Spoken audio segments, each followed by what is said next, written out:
દરેક ગુજરાતી તરીકે, દરેક ભારતીય તરીકે કે દરેક સનાતન તરીકે મારી પણ એક નાનકડી એવી ફરજ સમજી, કારણ કે સનાતનની પરંપરા જાળવવી, ભજનની પરંપરા જાળવવી માત્ર સાધુ સંતોની જવાબદાર નથી, દરેક ભારતીયની છે, દરેક સનાતનીની છે, દરેક કલાકારની છે. દીક્ષિતભાઈ, 20 વર્ષથી હું મેળામાં આવું છું. આ બધા માણસો જેમ ફરે એમ હું એક સમય આવતો જ્યારે મારું મને કીર્તિ તરીકે કોઈ ઓળખતા નહીં, ત્યારે ભારતીય આશ્રમે આમ દૂર દૂર સુધી હું ભજનો સાંભળતો.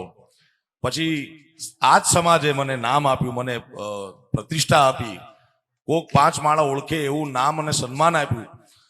તો કાર્યક્રમો કરવા, ભજન કરવા, પ્રોગ્રામો કરવા એ કલાકારનો અને દરેક કલાકારનો જન્મસિદ્ધ અધિકાર ને હક છે ને એની ફરજ છે અને એનો ધર્મ પણ છે.